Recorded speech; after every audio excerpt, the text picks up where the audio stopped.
confusion, Sorry.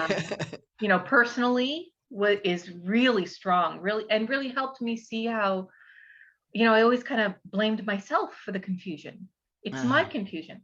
But it was really interesting to think that, well, maybe it's not mine.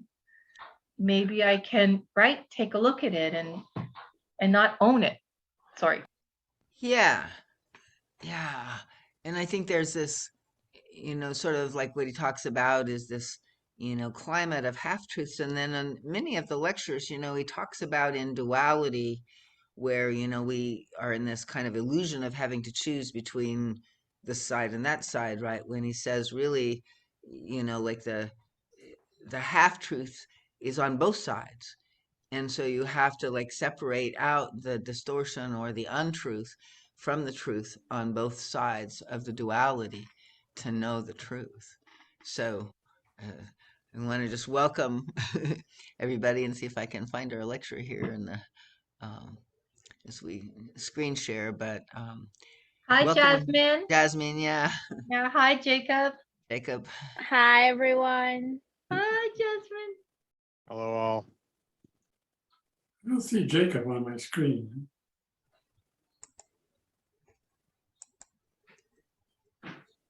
He's not showing his video right now, but he's there, and it might be that now that, especially that I'm screen sharing, you probably have to scroll through to see everybody because not everybody shows up in the same. Okay, so welcome everybody. We're working with Pathwork Guide Lecture 248, which was offered on February 8th, 1978, called The Three Principles of the Forces of Evil and Personification of Evil. And so Judy was just sharing a little bit from her experience of reading this and connecting with it. Does anybody else want to offer a comment here before we start going through the lecture? I watched the video, Amy. Oh, how was that? Tough crowd up there in New York. It's a whole different breed. Whoa. I did not read the lecture though. I thought, yeah, I'll read the lecture or watch the video. I watched the video. Yeah. So well, it'd be curious, interesting to hear, kind of how it works as we go through it, and if it makes more sense or yeah. Okay. So he says, in this lecture, I wish to instruct you again about certain realities and laws concerning evil.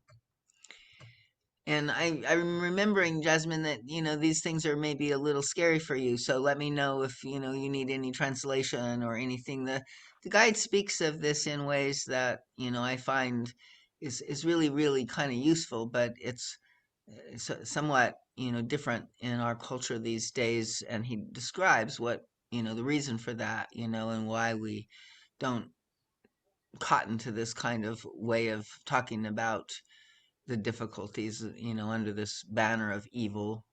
I always just like the idea that, it was like kind of in an anagram style thing. It was it's live spelled backwards. Right. Right. So. And yeah, if you're okay, I might interrupt you. Sure. But I'm trying to face my fears. That's the message I've been getting. Okay, so. good. Did you have a chance to read it beforehand? No, I didn't. I got your emails a little late, but okay, yeah, okay, no problem. Okay, so just let us know. So he says it is very important that you understand more about this so controversial subject at this present moment. For many centuries, the power of evil was fully recognized. Humanity had a sense of the invisible and what is usually referred to as the supernatural, regarding both the forces of light and the forces of darkness, as well as their manifestations, their effects, and their influence in your realm, and their personification as spirit entities, as angels, and as devils. It has been said that the individual's free will determined whose influence would predominate in one's life. the human beings were still in their immature mental and emotional states. While they were still in their immature mental and emotional states, their wills were not sufficiently developed to make conscious, appropriate, and wise choices. The strength of their lower selves and their inability and unwillingness to face and therefore transcend the lower self frequently made them prey to evil influences. Lack of self-knowledge inevitably led to the lack of self-responsibility, and thus humanity felt victimized by evil spirits. Fear of them often led to submission of them, and this happened in a quite conscious and intentional level. So, he's saying, oops, sorry.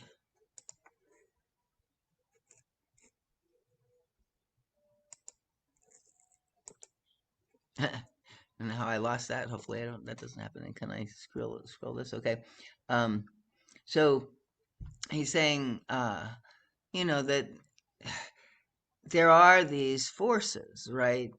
What we would consider supernatural, maybe invisible forces that are in some ways real, and yet, he's saying that they aren't just haphazardly, able to plague us, right? They're connected again to our own propensities and our own, negativities and that kind of thing. So, the individual's free will determines whose influence would predominate in the life. And so, then he goes on. I skipped over something. So as history Can I proceeded, clarify really quick? Sorry, yeah, Darlene. sure, yeah, go ahead. So is the implication that if we didn't have certain distortions of our own, that these evil characters, whatever, could get attached to, that they would have no influence? Like if somebody has a desire to escape or desire to manipulate or be better than others, right? Like if that wasn't there to some degree already attached to us, then there would be no power, so to speak, or no further influence from these aspects. Yeah, exactly. There's a way in which they are actually in the end of this cosmology series. The guide makes a very interesting statement. We'll read it in the future coming up here, but that really, the remaining evil that still is here, right, is under the command of Christ and has been left here for us to learn through. So, and it is kind of this understanding that there are these forces, but it is our own. They tempt us, right? So, and they know what we are like liable to be tempted into.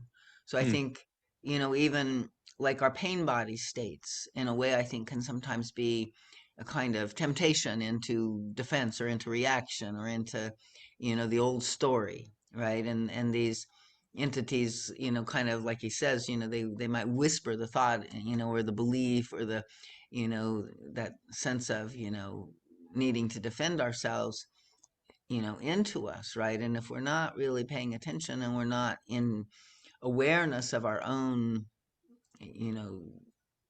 fears, our own places of needing defense, then we unconsciously kind of fall into and under the spell, and it can become serious. But and he kind of says the more developed we are, like it doesn't have to be that we are really doing something heinous, right? Because our fact, if we have a lot of light, will be greater. And also there is a way in which the beings are more interested in tempting or trying to make the fall of the people that already have developed to some degree, right? So I think we'll come to that here a little bit later, and it'll make sense. But did that answer the question? It did, Darlene. Thank you. I'd like to say that I may lose you. I'm going to this area where I typically drop. So I'm going to be coming back in about 2 minutes. So if you could just let me back in the room. Okay. If I do lose you. Thank you. All righty. Yeah. Can I do a follow-up question, or Darlene? Sure. Real quick. I mean, you're just hitting on something, and that may be coming in the later in this particular lecture. But I've always been confused about what is my past life programming affecting me, and when is it some entity that's the devil trying to get to me? It's like, what is the difference? How does one, or is it even important to see the difference? I think in some ways it's not, like critical, but I think it can, help us realize, that it's like our tendency, and then sort of the darkness piles on, right? And then, but that's not even a bad thing in the long run, because by doing that, we end up acting it out, or we end up, bringing it into the light in some way, or becoming more aware of it because it's so, with us. So it's almost like they magnify our own negativity so we can see it more clearly. So in that sense, it's like it's like they're really still part of the, plan of salvation in the long run, right? I don't know, Dick. I think there is a difference, at least for me personally. This kind of revelation I had when I was reading this lecture, where this deep-seated confusion, my confusion is this: what am I allowed in this life? And what the answer always is nothing. You're shit, Judy. You don't deserve anything. So submit, right? That's always my inner dialogue. And having the idea that maybe this is not my thought, maybe this is part of the confusion that the evil form takes, kind of made me feel really empowered to say, oh, well, I don't have to believe this. And it helped me to kind of question it more, rather than when I was thinking that, well, maybe it's just my lower self, maybe it's just my weakness. I kind of felt defeated by it. Excellent, Judy. Yeah. I think that this is for me the reason why I like to actually work with these concepts, because it's like there's something about our psyche that when we think it's us, like we have a difficulty with it, that seems to clear up a little bit when we recognize it, and these thought forms really are, I mean, maybe to answer Dick's question, like you had a past life in which you also succumbed to some kind of a belief that you had no value. Maybe you were a slave or something like that in another lifetime, right? And so, but the fact that, there is this thought form that comes in, and it does have like the ability to take you down, to make you nothing, right? Seems to me that would qualify as one of these negative spirits tempting you into a certain area of your own psyche where you can go and get lost in the darkness. And then sort of what, the cosmology lectures and the whole soul journey thing is saying is that we actually chose to bring that belief in, and,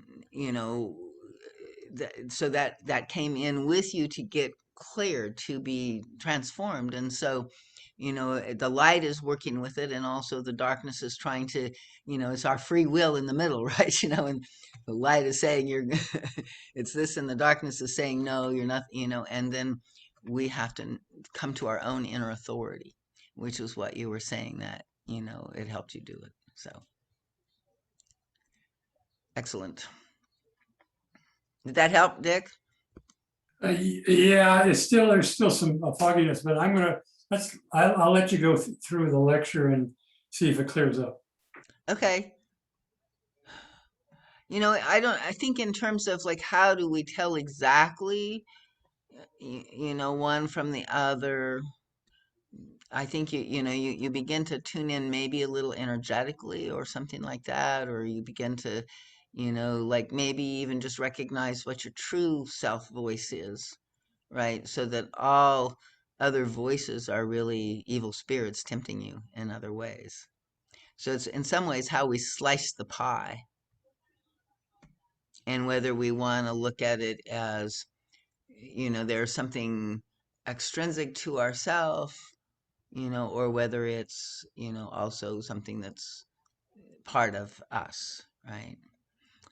Because the other beings, when we look at it as, like even for me, the pain bodies, right, which are clearly our images and our conclusions and all of that, if I think of them as another being that is temporarily in possession of me, and the guide says they are beings and they are like complete spheres of consciousness.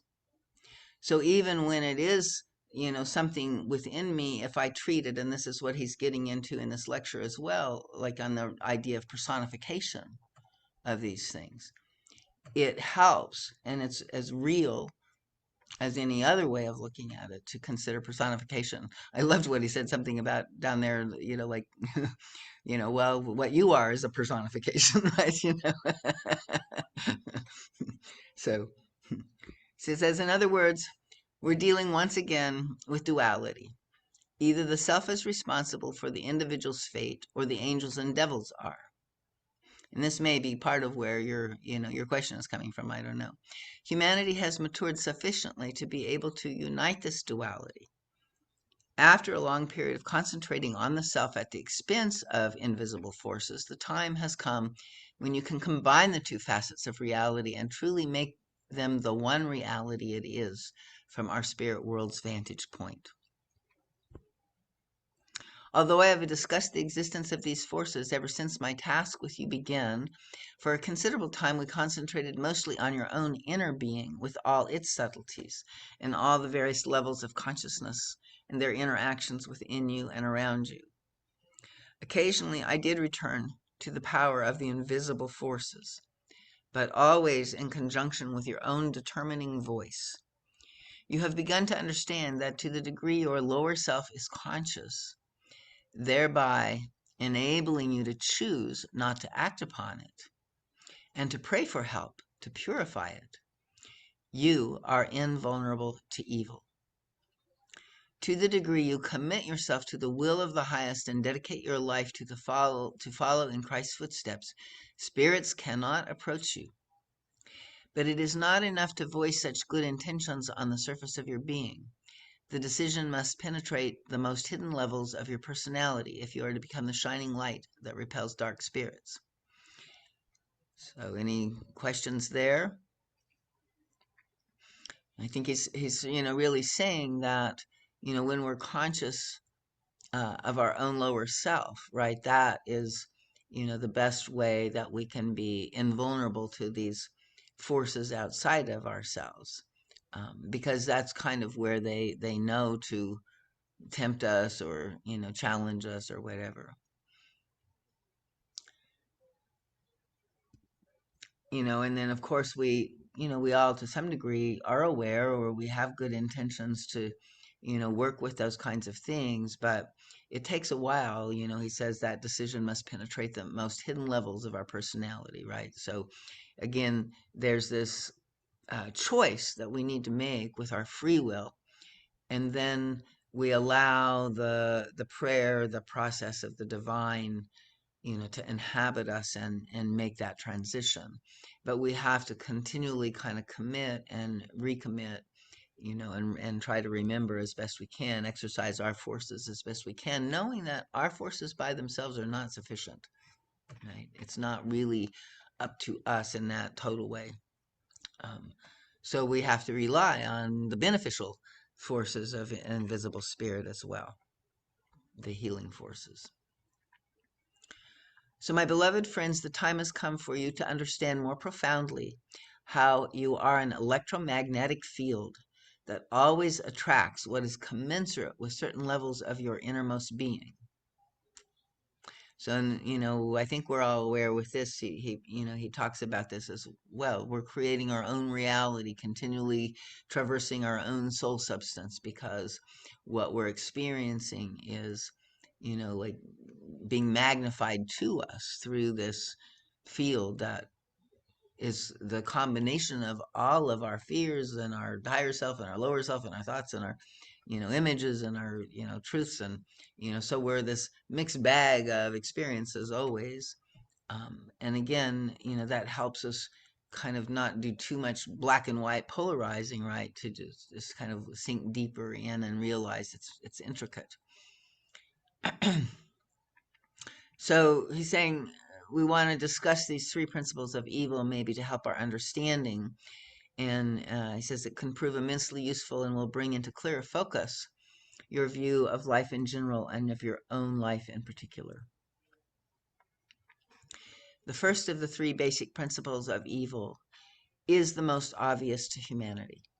The devil was always associated with the principle which aims to destroy and to inflict suffering at all costs. The separation between the self that perpetrates the suffering and the victim who suffers is so great that the perpetrator is deluded into being unaffected by the further effects of his or her own acts. And I want to point out, this goes on internally too, right? Like we have a victim and a perpetrator within us, right? And we often don't even recognize the suffering, and are kind of numb to the whole thing.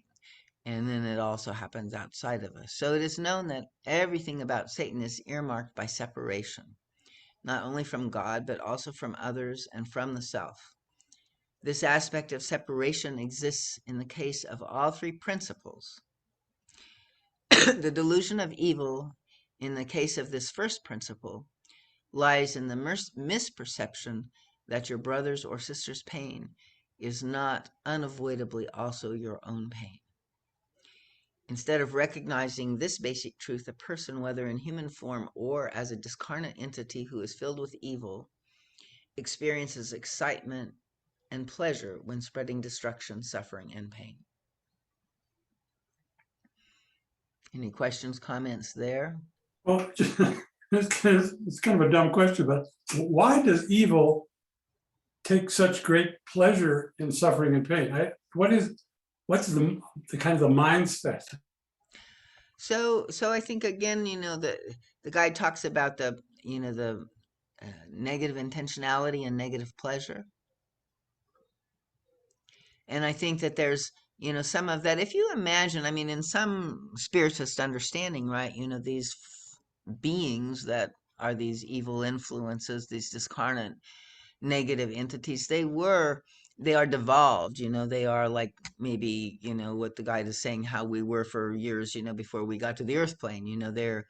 They're in a lot of pain and darkness. They are controlled by, they're not given free will, right? And so I think there's a way in which suffering likes to make others suffer. So I think you have a great deal of separation and suffering in that like takes pleasure in like bringing other things down. I mean, he talks about later on in the lecture too how these evil aspects of entities actually feel pain in the light, right? They are hurt by the light.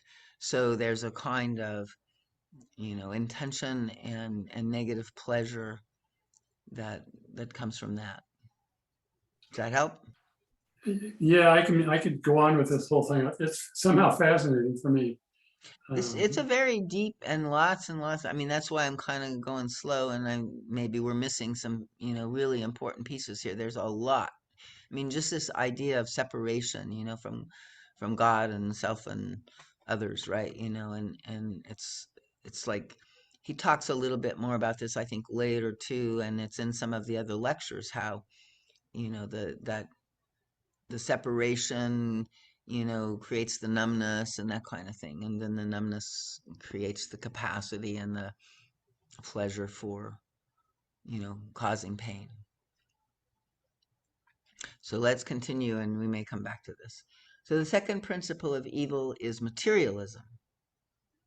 And this has been something that I've been exploring a little bit more lately, because she went into a bit of a explanation about this in ways that I hadn't understood it before. But He says this applies not only to the Earth sphere, but equally and often even more to a variety of hellish spheres, in which the entities live in a totally disconnected way, convinced that the dead state of thickly condensed matter, much more thickly condensed than your living matter, is the only reality that exists.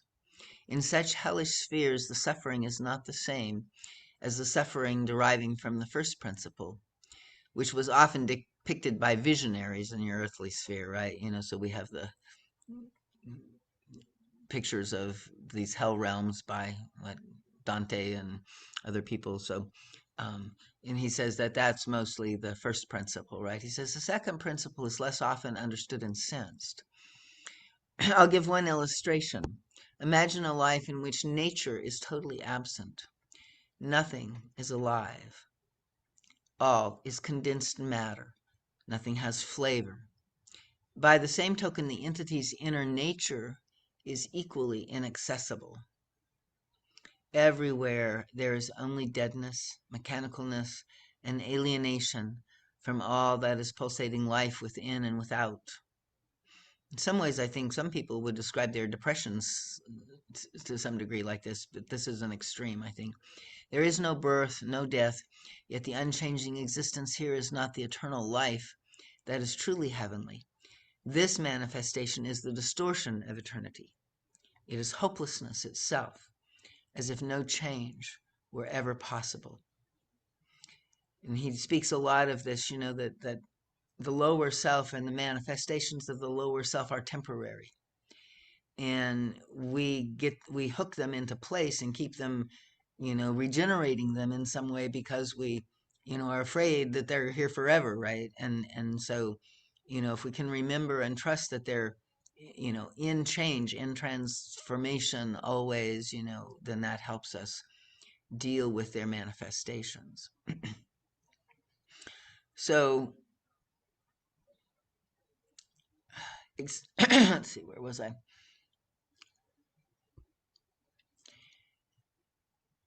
Such hopeless kind of suffering is neither more nor less desirable than the suffering through direct infliction of pain, and I think you can recognize that.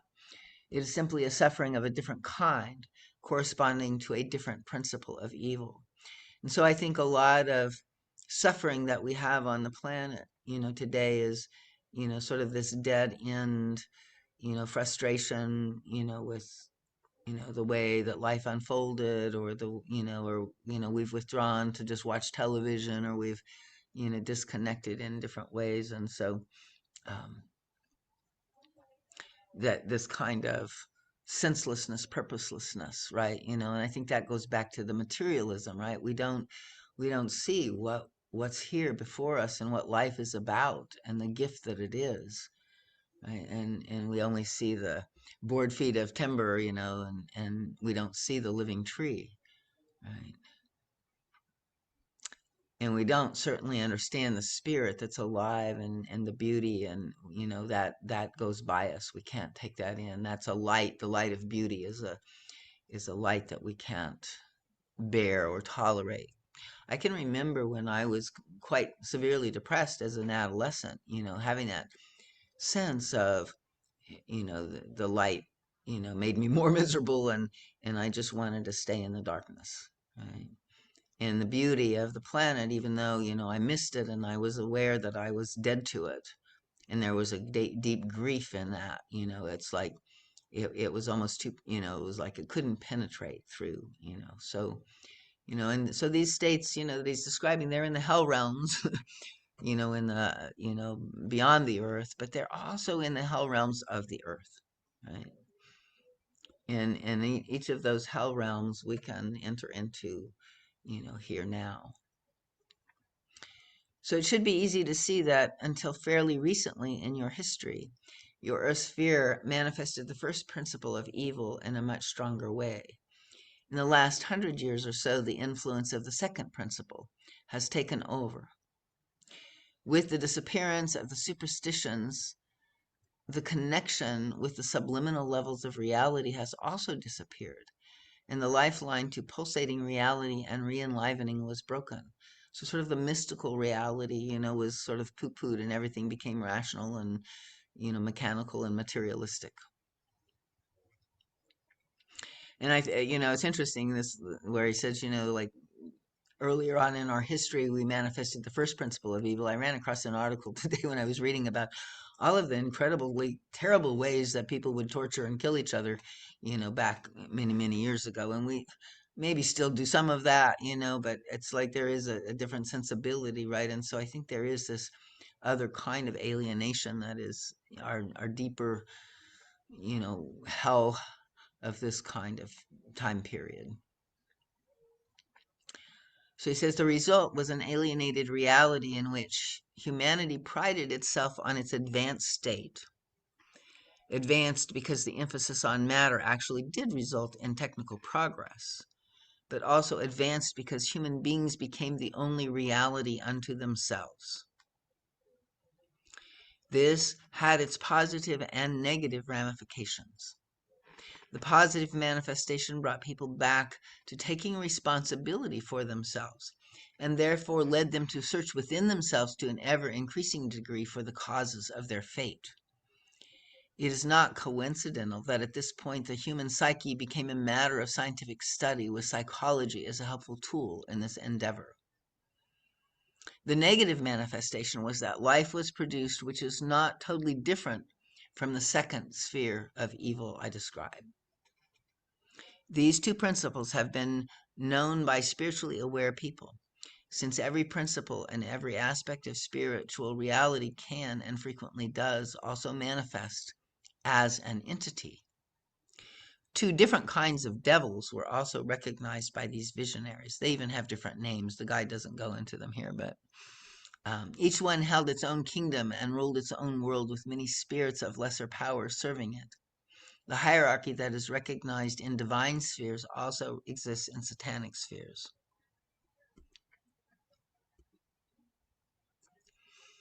So, is there any further question about sort of materialism, or any discussion about the principle of materialism?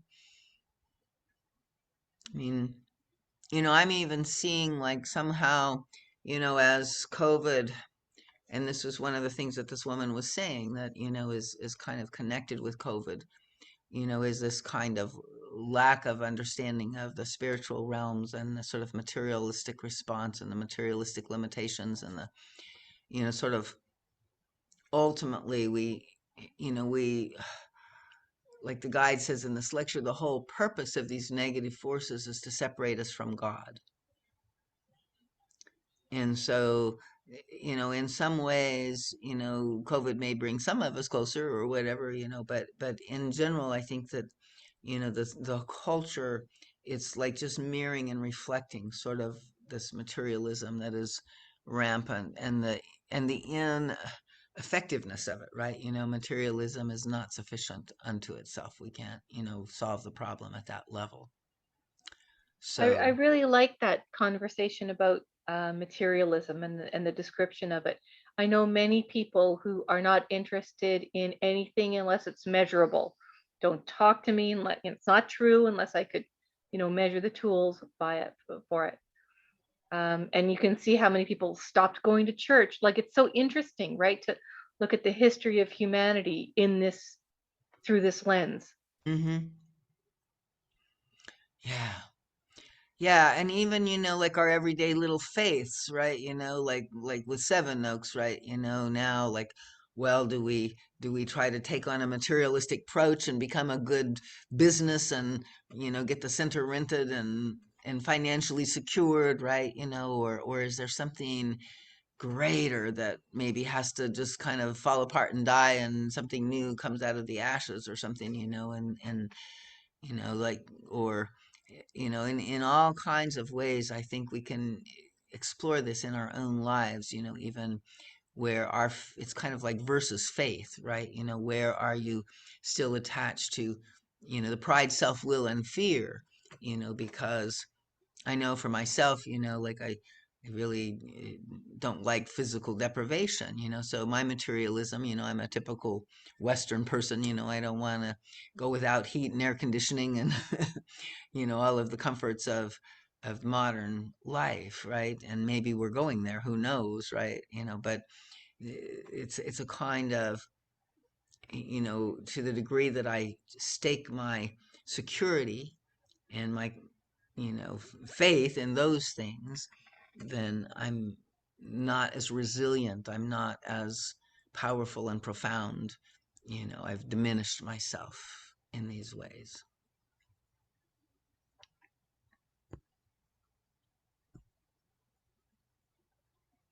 Okay, so now we're coming to the third principle of evil, and he says it's little known, although it has been only recognized in a vague way, perhaps as a byproduct of evil, but hardly ever as a powerful principle itself.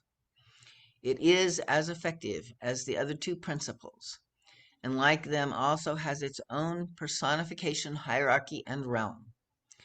It is the principle of confusion, distortion, half-truth, and all the variations that may possibly exist in connection with it.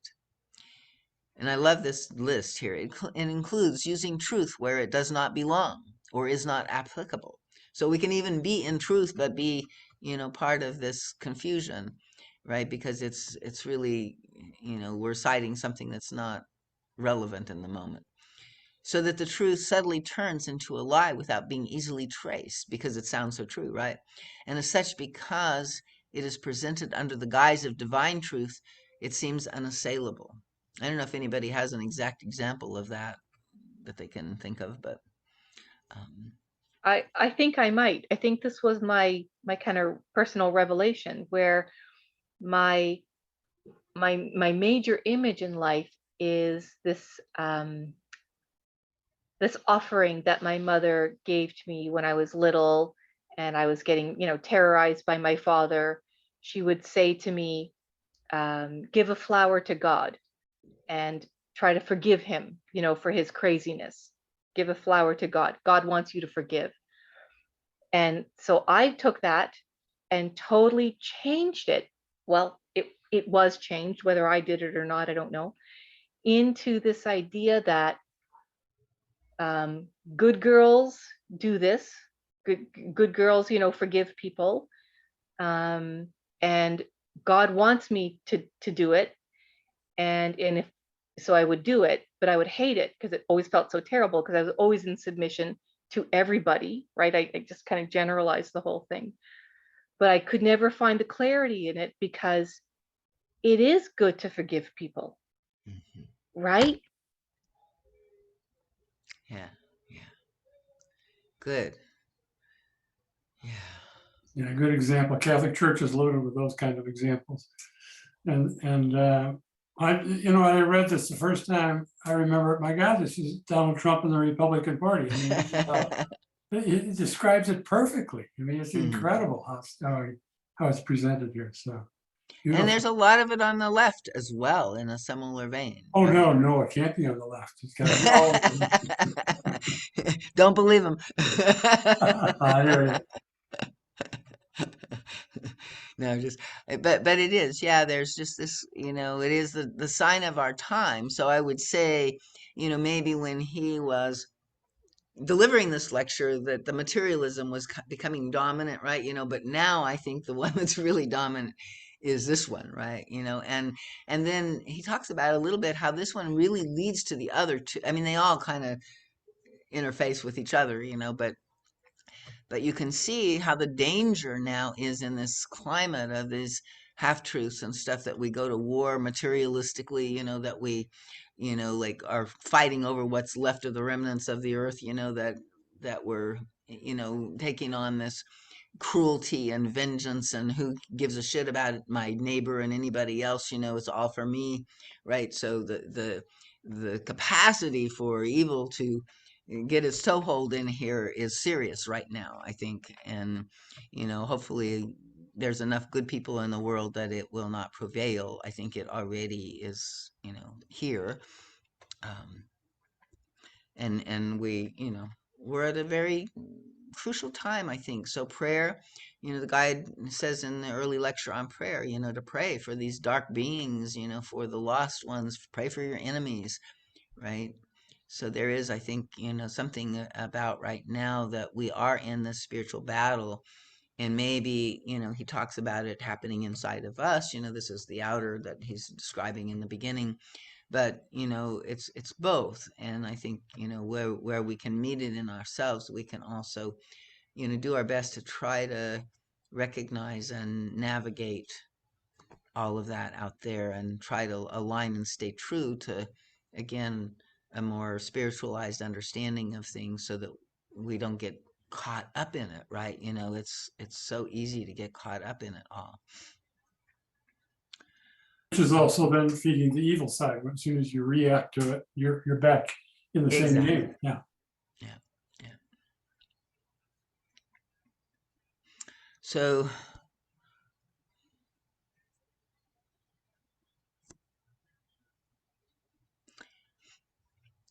let me read that again. So it includes using truth where it does not belong or is not applicable, so that the truth subtly turns into a lie without being easily traced. And as such, because it is presented under the guise of divine truth, seems unassailable. The resulting confusion is not just an extremely effective weapon of evil, it is an evil principle in itself. It will be easy to see, my friends, how important it is for you to understand this now. You will find all these principles represented in your world around you and within your own lower self. You will see that in its negative intentionality, your own lower self contains all three principles of evil. And again, he says we're 50-50, right?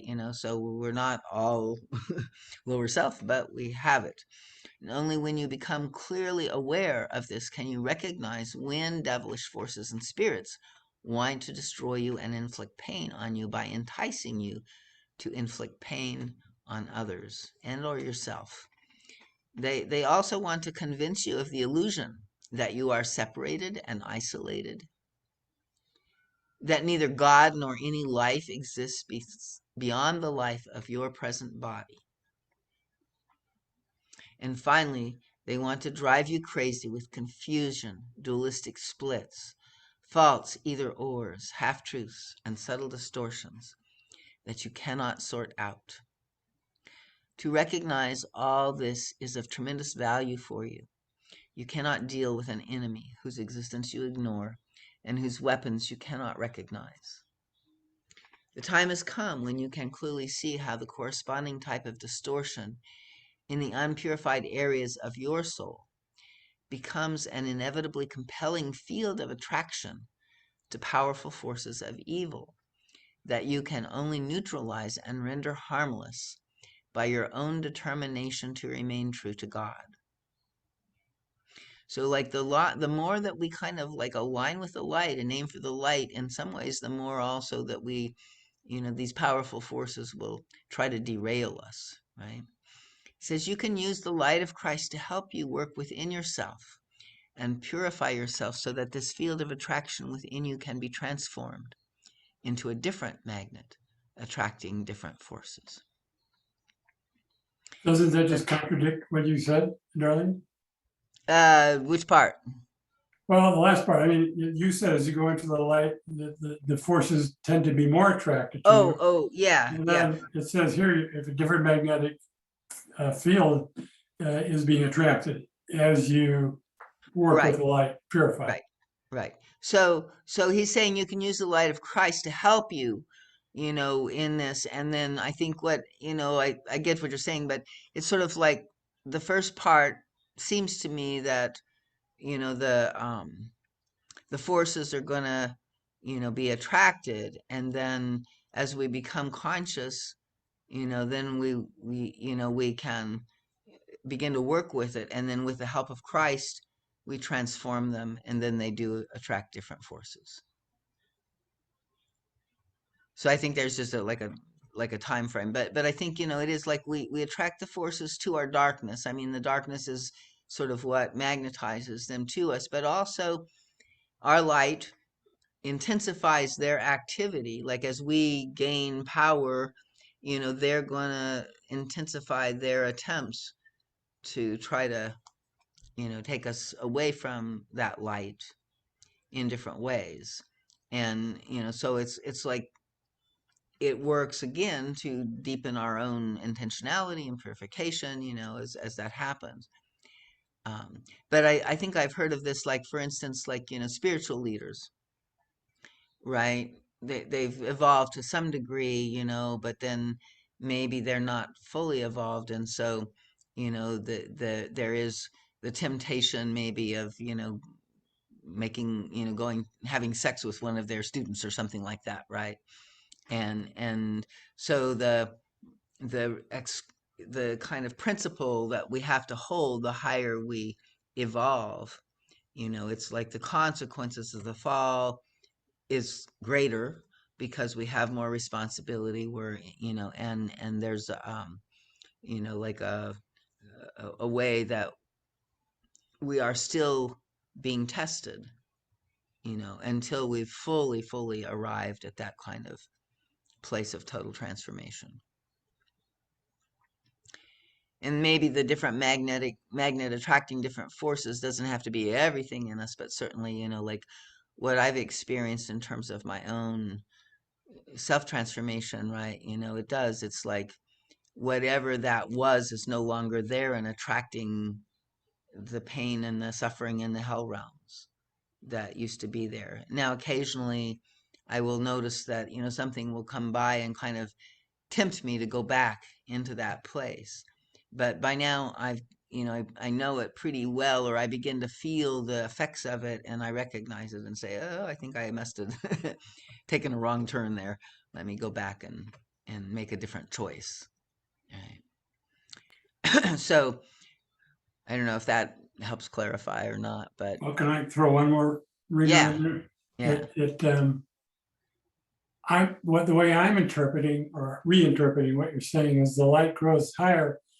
I think I do become stronger, and if it's really done purely, then the evil can't get in there. But there's always parts of me that aren't, and that's where it's trying to get in. yes, And I would say, I even know a minister here in Denver, very prominent in television nationally, and gave great messages. And then they found out he was incesting his daughter. And but so my suspicion is, in some level, he was hypocrisy was coming out, and there's where the evil nailed him and brought him down. Like you get full of, politicians are another example. They get full of themselves and think how important we are. Boom, there's all holes all over the place in there, and like the evil goes, boy, this is great. So right. Anyway, that's my explanation. Yeah, exactly. It doesn't take you down where the purification has happened, but where there's cracks in that, or there's other places in us that, and in that way, I think, we have to, light all of the candles on the Christmas tree. We did the Christmas program last night, and he has this one lecture where he talks about, all of the candles on the Christmas tree, like all of the work we do, we're lighting those candles. But he says it takes a lot to light the whole tree. And it's that, has to be completed to have the total transformation.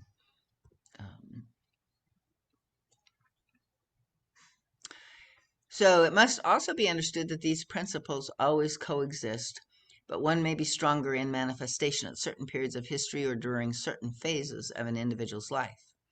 It is the individual characteristics and personal inclinations of each entity that determine which of these three principles are most compatible with the individual in question. Collectively speaking, at different periods in the cycle of evolution, one or the other of these principles will be most prevalent. It does not mean that the other two will be absent. They all contribute to the ultimate aim and the forces of darkness to alienate creation from the Creator. So that's the ultimate aim of the forces of darkness, to alienate creation from the Creator. And again, in this cosmology that we're going to do next week when we go into the fall, or into the, plan of salvation sections and stuff like that, there's this, challenge that Christ met, right? That was, that Satan threw everything he possibly could, at him, while he was in human form, in an attempt to alienate him from the Creator. And so the lecture says, that the beings of light weren't sure that, Jesus would be able to accomplish this, which he did. But they said that it would have, they would have tried again if he hadn't, right? So it was, it's a huge thing for us to hold, within ourselves against those temptations. And in a way, Jesus allowed us to see that it was even possible.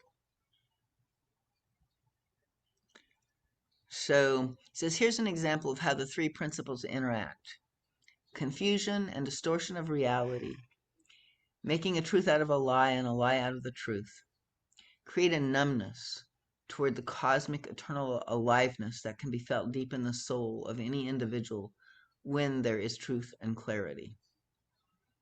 So you kind of recognize this in yourself or others, as kind of numbness maybe, or deadness in some way to this inner aliveness.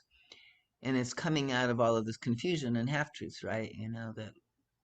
And then this numbness created out of confusion and chaos inevitably inflicts pain and suffering, just as the lie must inflict pain and suffering. Starting with any one of the three principles most prevalent in an individual or in a collective manifestation, you will see that they must all coexist and reinforce one another. Today's human mentality can accept the principle of good and evil more easily than the fact that they are both also personified. And in some ways, the age of the Holy Spirit, is kind of our way also even of, like kind of moving away from personification, even in the divine forms. But up until now, we've sort of had the image of Jesus as the personification of the divine. And before then we had the demons and the devil, right? But when we let go of these, believing in these invisible forces in some way and stepping into the self-responsibility, we also really find it hard to, personify these things. So he says, however, even the principle of good and evil is, even that's disputed, right? Much less the personification of that, as if good or evil were merely subjective principles or perceptions. Here again, we are dealing with a half-truth. In fact, both good and evil are often experienced on a very superficial level according to limited personal and highly subjective perceptions.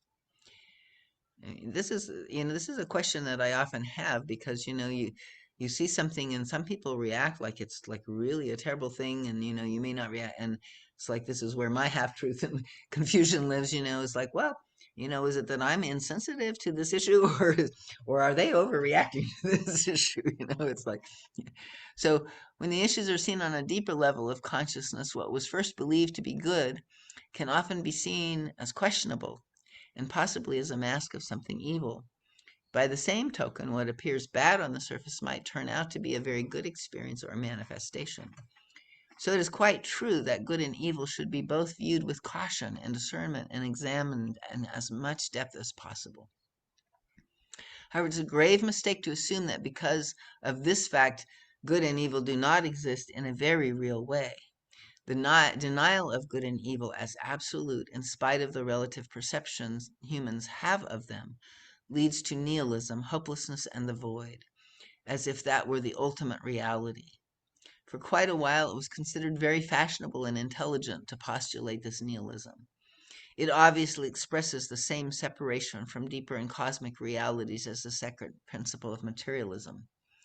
The confusion and half-truth inherent in the denial of absolute good and evil is an expression of the third principle, which breeds the second principle until that ultimately causes the first principle. In this age, humanity has made a step in the right direction because it begins to recognize that good and evil actually exist above and beyond the relativity of limited human perception. Humanity is open to accepting God as a creative principle and also sees the existence of another principle that countermands the divine creative principle. But people nowadays are still very hesitant to accept the fact that all principles can and do manifest as entities.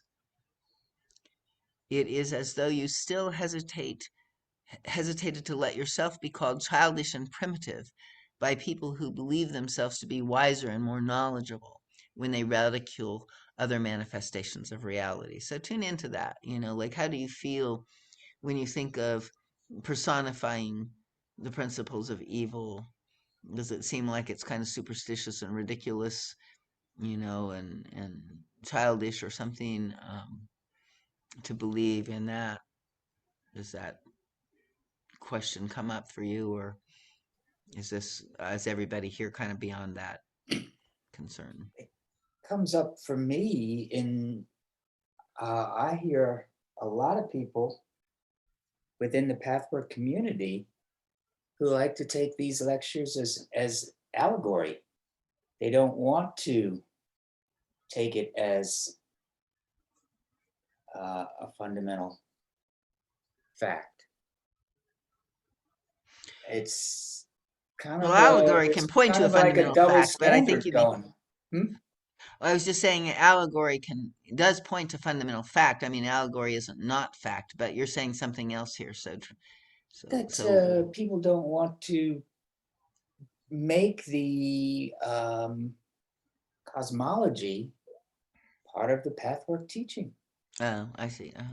They think it's going to scare off too many people, ruffle too many feathers. I don't know. So Yeah, I don't know either how widespread that is. I find them very rich and useful. And I think, again, it's kind of like whether you're, like listening to these words from your old structure of understanding, which is either, sort of the rational mind that thinks this is foolish and primitive, or, your mythic mind, which, gets terrified of the things, because, but the truth is, we they are real, they are around us, they are in us, it's like, it doesn't change anything. But just like Judy said, sometimes a shift in perspective can give us more tools or a greater understanding that can be useful.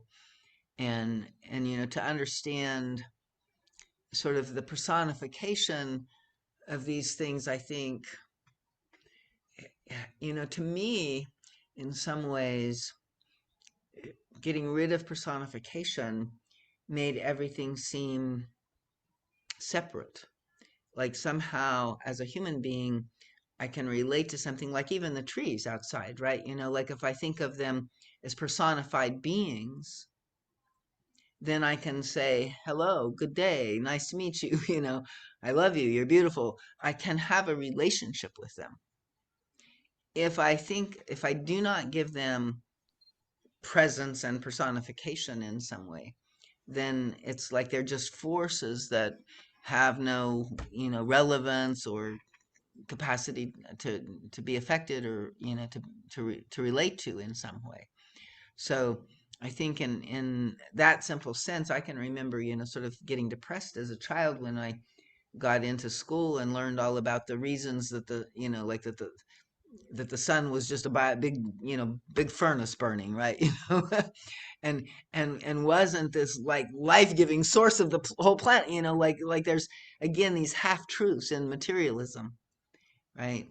That limit our understanding. And so, many ancient traditions personify the sun, and why not, right? And maybe the sun, I mean, in many of the, I guess, esoteric forms, it's like Jesus is the sun, right? And now I think he's moved on, but there's another, Sananda is no longer, but there's another evolved being that's, the Lord of the Sun or whatever, So there's these ways that we've, rejected the personification, and then I think we lose out on some depths and nuances.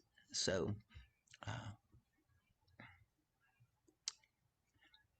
and it does, I can remember, when I first started even stepping outside of the box of, like my own religious upbringing, and I was feeling like, oh, like it's so patriarchal, and it's all masculine, and I was kind of awakening to the feminine perspective and stuff like that. And so I decided that I made no rational sense why the God would be a masculine form, right? So let me go ahead and pray to the goddess, for a while. And I knew my mind knew rationally that it was okay, or that God was probably neither female or male, per se, right? But it was very hard. It felt kind of silly to say dear goddess instead of dear God. I felt sort of like it wasn't real somehow in my mind. So we still have, I think, these kind of imprints and impressions that also get in the way of our accepting some of these understandings. Well, if we didn't believe that spirits were personified, how could we ever have a relationship with our own soul? We wouldn't believe that we had a soul. And many people do not, but yeah, exactly. Yeah, because that's what he's saying. I mean, we are personified We are beings. personified spirits ourselves. Exactly. And I think, again, I think to me, it just makes life more rich and interesting. And mysterious and mystical and all of that too. Yeah, it's, it does. Yeah. So he says, and finally, why should there not exist entities who manifest total goodness and total badness? In the later instance, you may say that all created beings are ultimately divine, so they cannot be all bad, and this is true in a much wider sense, but it is possible that in their present state of manifestation, their divine core is so overlaid by evil that nothing of it manifests. We are here to deal with the fact that personification does exist in all gradations, and to deny this would be far from being knowledgeable or intelligent. Knowing that angels surround and influence you need not lead to worshiping the angels and overlooking Jesus Christ, the divine manifestation as personification, who is the ultimate source of all you need and of your life itself. You need not overlook that direct contact with Jesus Christ in what opens the channel of communication between him and you. Nor should such awareness of spiritual presence lead you to fear the devils you sporadically attract according to certain cyclic rhythms. Like all disease, and so even, here Sorry, with COVID. do you mind if I stop there for just a second? Mm-hmm. This kind of seems a little bit like Bible thumping. Okay. It almost tastes like that fundamentalist belief, like you gotta love Jesus or else you're going to, you're not getting saved. Right. It has a little bit of that flavor. Is it just me or? Yeah, well, I mean, I hear you. I understand what and I think it has a historical context too. So it's probably a good question to bring in. This is Eva's dying of cancer. And it was at this time that she began. I mean, in the beginning, there's, sort of more metaphysical and talk about Jesus and stuff like that. Now, it's a different version of Jesus than I think the fundamentalist one. But, and then she goes away from that. And then all of a sudden, as she approaches her death, she is kind of really calling in this being. And she makes mention of it a lot in the sense of, like, how much of a help this can be to us to connect with the personified version of the divine. It's hard for us to relate to God out there, so unrelatable, like even Jesus himself in the Bible says, like, I think it's in the Gospel of John, like, I came here so you could see what God is like, and you can't understand and see God, there. So I came here so you can, you can see what God is like.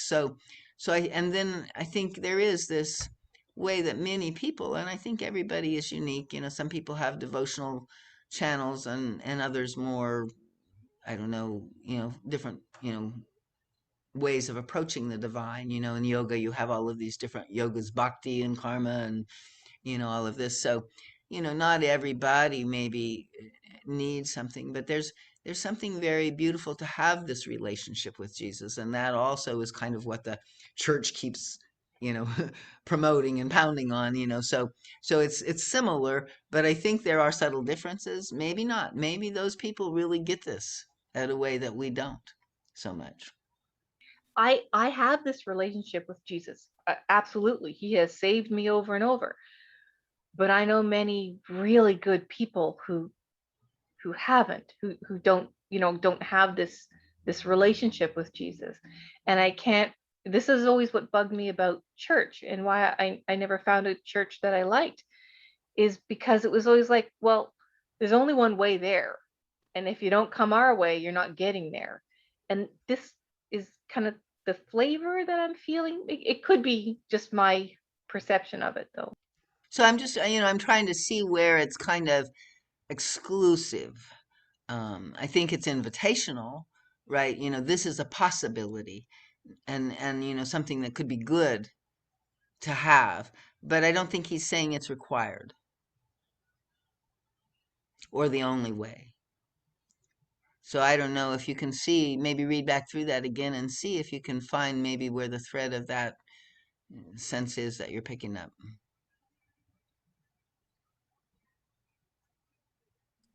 Who is the ultimate source of all you need and of your life itself. Is that it? That's it, Frank. I'd say that's it. Okay, so let's look at that. I mean, like I, yes, that can sound like now we're just talking about this, God man Jesus that the, cult worshipers worship. But what if you looked at that in terms of the way that, the guide is talking about, like Christ consciousness that was personified in Jesus. And that it is the Christ consciousness that we are made from, and that enlivens and causes, I mean, it's the Christ entity that we are all fed by, ultimately, in reality, energetically, right? So he's talking about something metaphysical and energetic here, and not necessarily like in the sort of personality cult of the Christian traditions that are around. Does that help? Can you see that maybe? Yeah, I do. I can see it. And I think I understand the way, at least in my limited understanding of the path works, how they talk about Christ consciousness. And I thought this was different from what I had ever read before. Yeah. And I mean, so in the first one on the cosmology series, we read about Jesus Christ, and so like, it is what he's calling here is it, it was a divine manifestation, or it was the personification in the human incarnation of the man Jesus, that Christ consciousness fully incarnated on earth. Right. But we're all made of that same consciousness. He says in the beginning in God, the creation, how, the Christ consciousness was the first that was created, and all other beings were created from that. And so, in that sense, we are of the same substance of Christ, and Christ is that love, light, truth, reality of what could be heaven on earth, or the following of the principles of God. He's completely aligned with that. So from that perspective, I think it's just saying, that it's like we can align with his teachings, and try to be that love in ourselves, right? Because that's what we're trying to do, is incarnate that Christ in our own lives. But at the same time, it's not so easy, and this being can help us, right? And again, other beings can help us. It's not like, but in this instance, he's talking about as the ultimate source of all you need and of your life itself. I think he's going back to the energetic principle of Christ consciousness. Right? At least Thanks, that's how I Kevin. read it. And I can see how it could, it does kind of sound like the other way. But I think taken in conjunction with all of these kind of cosmology things, it's pointing back to that. level. And then, the man Jesus, you can come and, you can see him, talk to him, relate to him, right? And many people do, in the spirit world. And so, um, and other people, see Buddha or, connect with other spiritual beings, right? But to the degree that, and I think for Eva particularly, there was something in maybe even as she was dying, her drawing closer, or her feeling that personified presence that helped her. She really, I don't think, she kind of kept hoping that she wouldn't, we wouldn't succumb and wouldn't die. So she never fully acknowledged that she was passing. But I think, it's interesting that she does kind of really bring it in. And there is much more of that flavor of things in those last few lectures. So you may find that it affects you that way in other final lectures as well. For Thank me, it's like I get the feeling when I hear it and read it in this lecture that the guide is like saying like, okay, after like 240 some odd lectures, I'm going to tell you that what I've given you is a new model of Christianity. And that's basically, to me, that's what he's saying here. It's like, yeah, it's not you completely got the new right in guy. that this is You got the right guy. You right. just didn't get the right Misinterpreted message. it. Right. Yeah, you just didn't get the. And now that I've given you the right message, I'll tell you one more time: you got the right guy.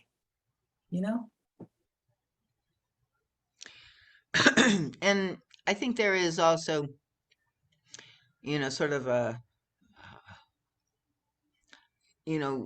helping reclaim, at least for me, this helped me reclaim Christianity in a way that I had totally rejected it before understanding this. And also the pathwork the guide isn't the only one that has this version. It's very interesting to me, but this is really a spiritist version of Christianity, and many other channels also, in the spiritist doctrine, seem to channel beings that refer to the Christ, in kind of the same way, like even in the Daimi, we open the works in the name of, Christ, and we ultimately open it in the name of all the divine beings of the celestial court, right? But it's like Christ is kind of the light of the sun over all of that, right? And all of those divine beings in the celestial court, including Buddha, including, the Orishas and the nature spirits, and all of those beings are actually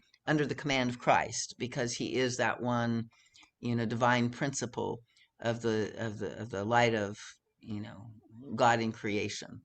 And so that's another way of sort of enjoying and looking at, that. And it is, instead of thinking of Christ only, like as just it's kind of like it's the Messiah, it's the term for the enlightened one, it's the Buddha, the awaked one, right? It's like different versions of this understanding of the presence of, incarnate, full blossomed spirituality in some way.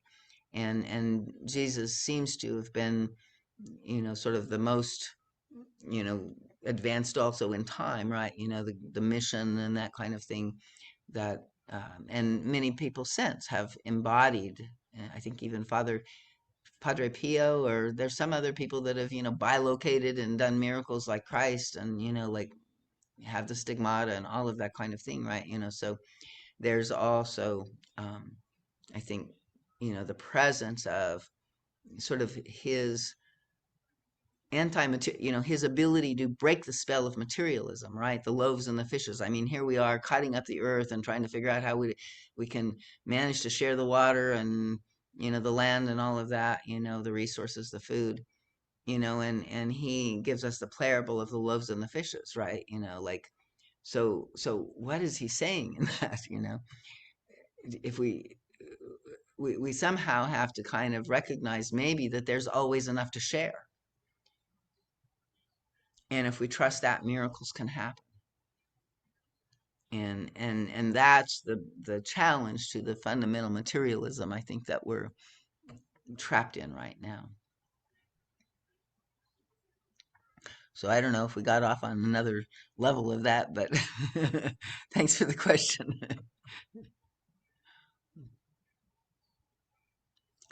Let's see.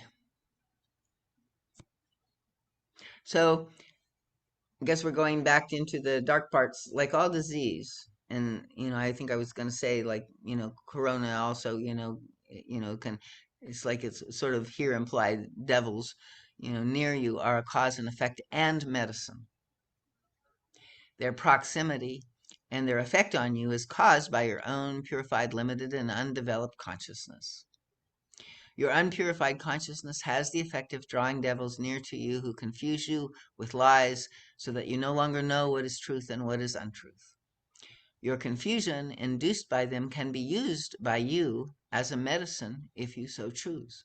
You can use it as an indication that you need to develop and purify those unattended parts of your soul.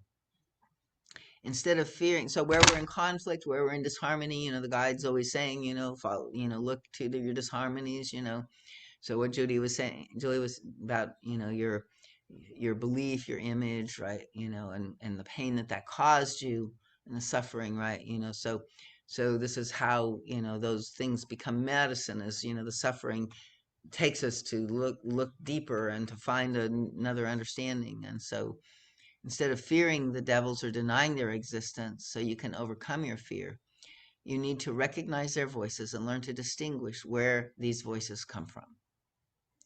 This is in itself a very necessary step in your development. If you ignore or deny their existence, how in the world can you become aware of them and counteract them? And I would say, whether this is your own internal voices or the verse, and who knows the difference maybe, or maybe they are clear, but all of those voices, they're what we need to sort of become more conscious of, because we think sort of unconsciously and we don't recognize, what's contained in those thoughts and how those are the seeds of these materialism or, other things. And then we can't, as he says, we can't question them, right? And this is a part of it, is we have to take all of those fuzzy, blurred, conflicting, contradictory things where those entities can confuse us and lose us. We have to take those and penetrate them and say, I want to know the truth. What is the truth, God? And ask for that. And then I think we focus on that. And again, the pain that they causes us to focus on it, right? So it all is part of the plan of salvation. So we begin to, really take a look and wonder. And then we have to examine, okay, so what is the truth? What do I really believe? So again, Judy, your example is beautiful.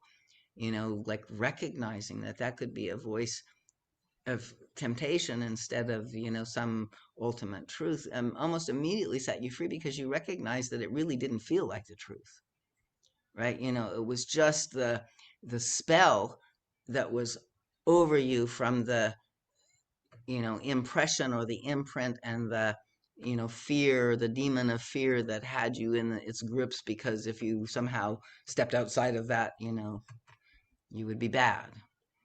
And so it's like these awakenings, like the truth, can be very beautiful and positive and not hard and painful at all, right? And really illuminate things in a beautiful way. And especially if we don't go with, well, that was, why did I not know that forever?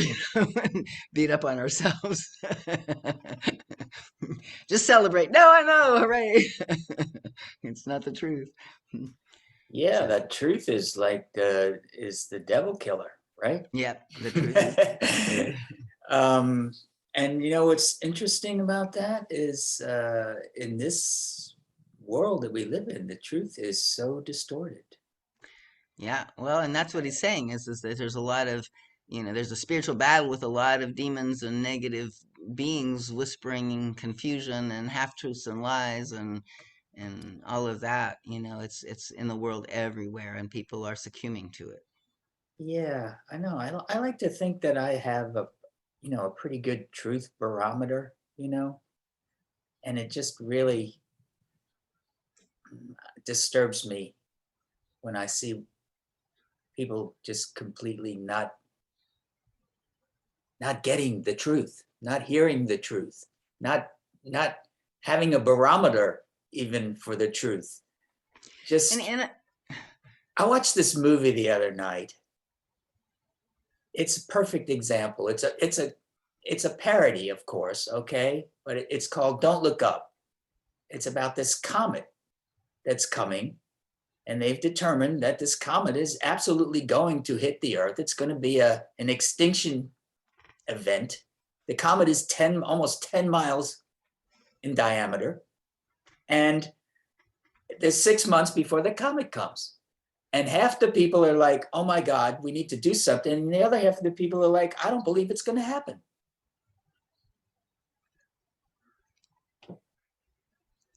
It's sort of like way with the truth. It's like, Yeah, can you hear the no. truth? Can you hear the truth? And the other half of the people going, no, I don't want to hear the truth. No, I agree, and it, Even if you tell it to me, I'm not going to believe it.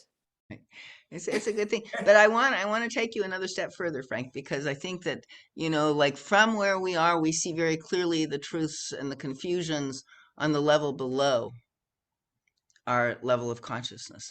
But we don't see the subtle level of confusions and distortions at our level of consciousness. So many, many times I have thought that I saw the truth and my judgment was, accurate of, somebody that I felt, and then I realized, no, there was even some subtle error in that. And so, like truth does, it is the devil killer, and we need to have a sense of it, but we also need to always be questioning, always, even if we think we are absolutely positive we know that truth, because I think there's a kind of even pride, or ways that can take us down. We can get stuck in a limited understanding of something that we don't recognize. So I think it's I agree always with this you, kind of deep but we at study. least need to get close to the same page and, before and, we and can the go fact that we're before we not can go to that level. Yeah, but no, I'm saying that in each one of us, and so the higher, we can see that those people have lost connection with truth and reality, right? But we don't see where we have, and that's where our work is.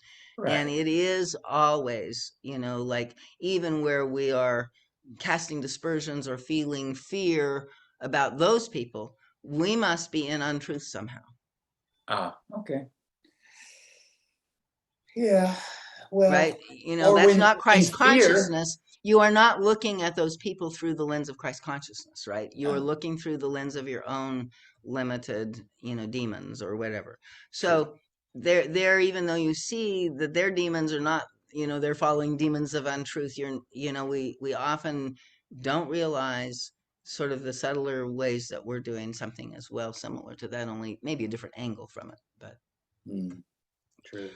so and it's just it's like, I think, not to beat a dead horse or anything, but I think what we get exacerbated about is that, right? We get frustrated, we're pulling our hair, and we think, well, it's all their fault, right? Somehow they just, and they're going to take us down because they can't, and maybe that's even a part of the truth, but I don't think it's the whole truth. And so we just have to keep, whatever is happening here, I think has to manifest, right? I mean, there's no way you can suppress it. There's no way you can deny it. There's no way that you can reject it, right? So it's part of God's will in this moment that also we are being bombarded with this, and everybody is kind of losing it in the midst of it, right?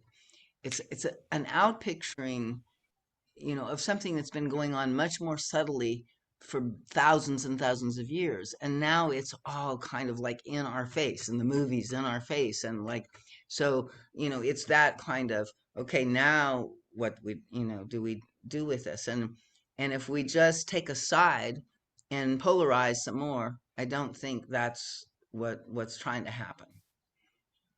Well, it is happening more in real time than it ever has. Yeah, no question. And it is, it is the father of lies. There is a spiritual battle going on, and this woman that I was reading, that was with the Theosophist, she was talking about, and I think she implied that this third form that the guide talks about of the lies and the half truth is really the Antichrist, or at least all of these kind of combined, are the Antichrist.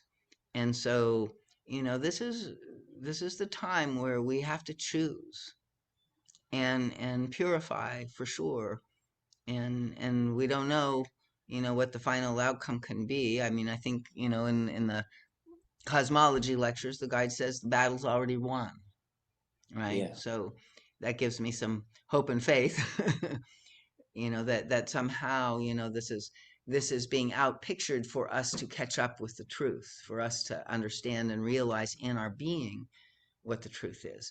And so you can't just tell people, outside of their experience. They have to internalize it and experience it directly. Mm. So the prayer is that, that somehow, even in our errors, we are learning what the truth is. Okay, well, let's see if we can. I guess we got a little more time yet, but go ahead and continue with the lecture.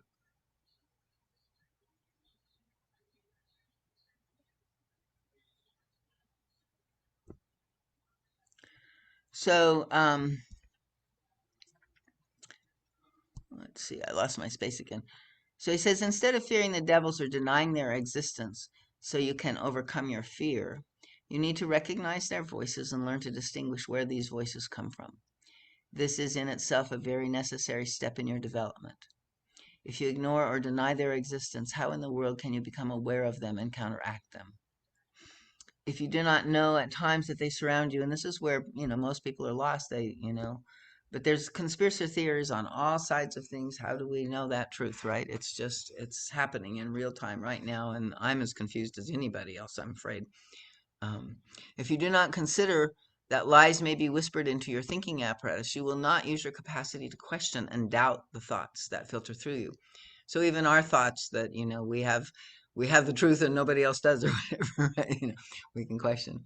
It is necessary to become aware of the connection between your lower self, which due to its ignorance, fear, and lack of faith, creates destructive defenses and negative intentionality, and the voices of satanic entities. Together, these two sources of negativity wreak havoc in your life and in the lives of those around you. The time has come when you need to know clearly, fearlessly, and intelligently what the facts of life are in this respect, because the stronger you become in your higher self and its positive intentionality, while at the same time leaving certain aspects of the lower self unattended to, the more you become prey to evil influences. So this is where we were before, who are much more concerned with you than with those who are not particularly aware of the subliminal forces and whose life is not dedicated to God. Now is the time when you particularly need to know as much as possible of the enemy and its weapons, so that you can combat this enemy force, which is drawn toward you to the degree that you do not heed these periods of contact and fail to decide to make them a medicine.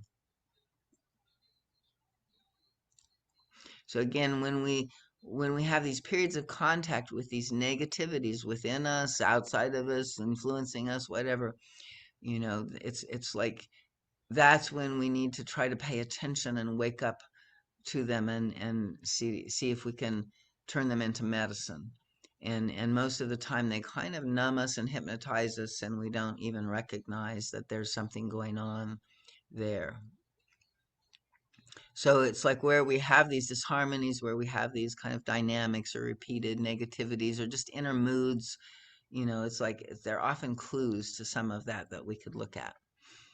It is often not understood that Satan does not regard God, the source of all life, the creative principle of all the universe, as the opponent against whom all his efforts of warfare are directed.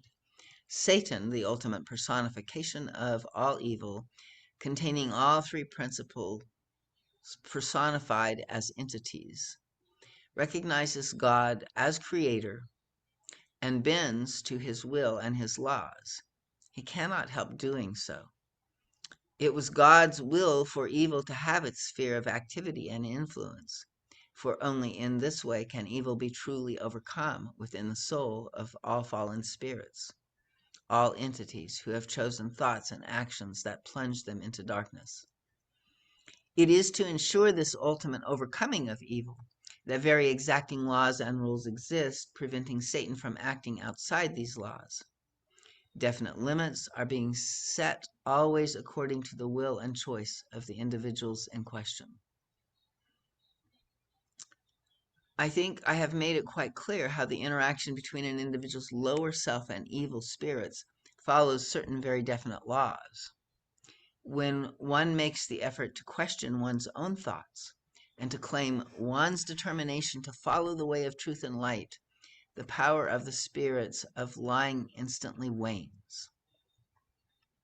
This may not be immediately discernible to the entity who cannot see the light of its own will to be in truth, nor can he see the entities surrounding him or feel their influence. The effect may come only some time later, but come it must. How often do you allow yourself to be submerged by thoughts of untruth and confusion and be drowned in them until their effect disconnects you from the spark of light, until you suffer the pain of untruth and confusion? This is sad because it is unnecessary. If God, the creative principle of all universes, is not the enemy of personified evil, who then is? It is God in the manifest personification of the Christ. His light of truth and of eternal life is unbearable to all satanic spirits. This same light will inspire you with truth and life, will connect you with the source of all life, and will light up your path. But you must make the decision, and this is where we may feel like we're being proselytized again a little bit, but you must make the decision whether you wish the Christ light to shine on your way and make following the light of Christ your way, or whether you unwittingly wish to submerge yourself in thoughts of untruth and confusion, because momentarily this seems easier and perhaps even more pleasurable and exciting. Ultimately, you fall into a state which you call depression because you do not have the faith that Christ will come to help you with truth and clarification if you desire it. So this to me feels like sort of a real important key, right? I know in the longest time I was seeking truth, and I was using my own faculties, and it helped, and I'm glad that I did that. But I became aware at a certain point that I was trying to do it all mentally and trying to figure it out and, fix it myself and this kind of thing. And began to realize that there was other forces and other parts of this process that, were in effect. And in this way, I think I would say Christ here is Christ in the form of the Holy Spirit, right? The Christ consciousness that really does exist and can come to help us. And if we ask in our prayer, if we, make that intention, to seek clarity about something. Again, it may not come right away overnight, but really that sets the sail, sets the path in that direction. And, oftentimes it can come to you in meditation, in intuition, in, this, outburst of illumination, about things. So, that to me is the presence of the Spirit of Christ, informing and illuminating and helping us find the truth. So Satan's real opponent is Jesus Christ, who came to open a way for all creatures captivated and weakened by satanic influences. This has to do precisely with the fact of personifications. When the Christ manifested God as man, thus being both divine and human, he accomplished the greatest feat imaginable. He proved that it was possible to remain true to God, true to truth, and not succumb to the strongest of influences and temptations that the personification of evil could unleash. Through this tremendous act of steadfastness, the God the man who was God manifest, and the God who had put on human nature, opened the doors in the souls of all created beings. He forged ahead, enabling those who were submerged in the darkness to gradually find their way back to light. So this is, again, I think, one of the differences in the understanding of the purpose of what Jesus did, in churchianity, like he saved our souls. And God is saying something similar here, but there's a slightly different way of understanding this, and I think this is a beautiful, statement of that, right? That, we can, through that act of steadfastness, really, somehow it did open the doors in the souls of all created beings. And so in that way, we owe, and without, we don't have to worship him, we don't have to believe in him, but without him, we would not be able to return to God in the way that we can now. And so even if you don't believe in Jesus, the door that he created by his deeds, and the incarnation of Christ in that, has allowed you, whatever faith you have, to be able to return to the light.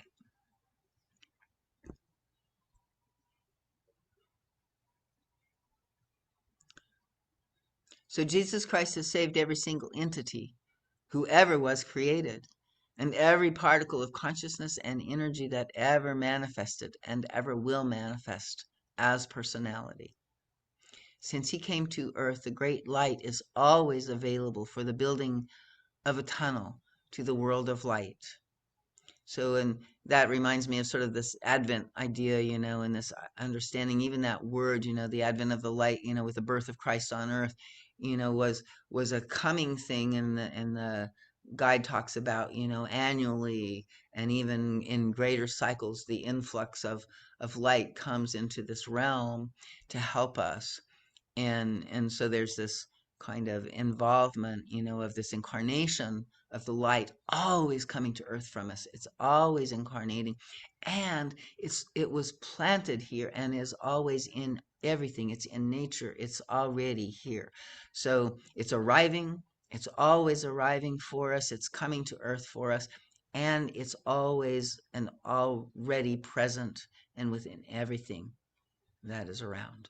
So, in this way, we can begin to, I think, bring ourselves into contact with, this incarnated divinity, and hopefully that can guide us, into another new earth that's trying to happen now. And we will all, in a sense, we are the Christ, right? And everything that we're coming in, we're hung on the cross of duality.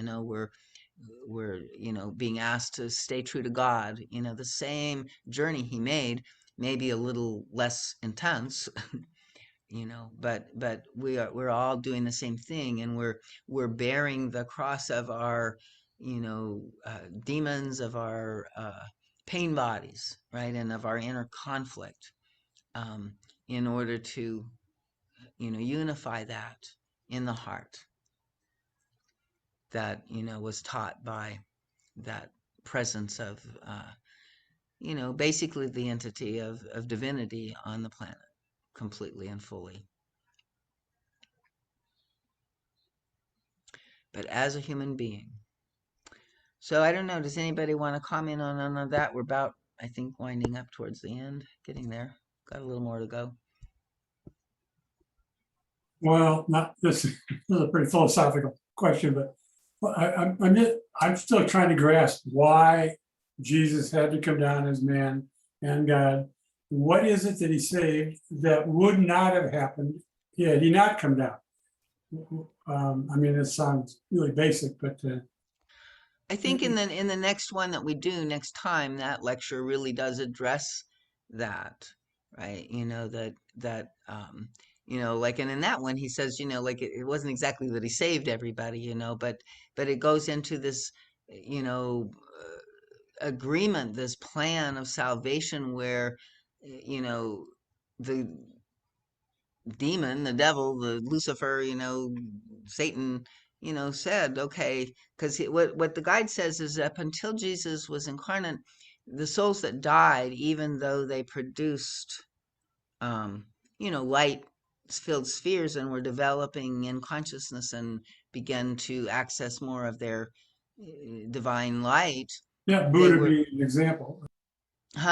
yeah, Buddha maybe being an example.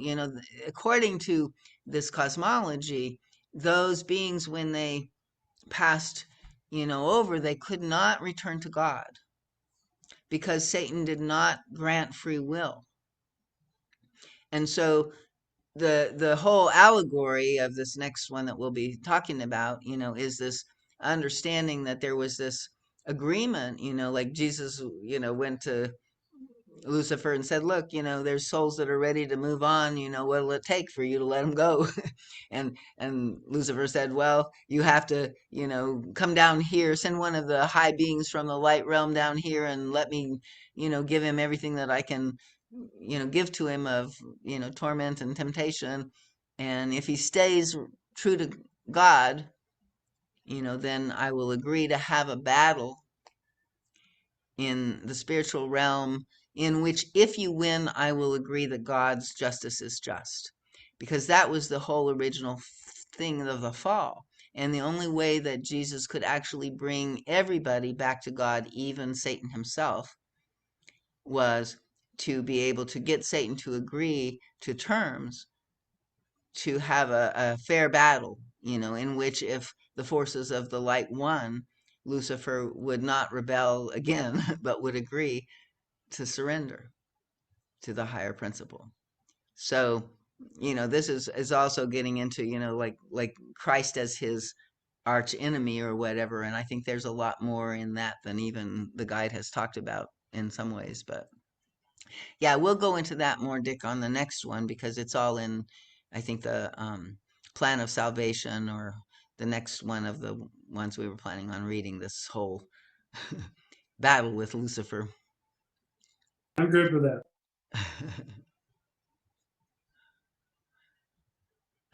So when satanic entities encounter this Christ light, they suffer physical pain.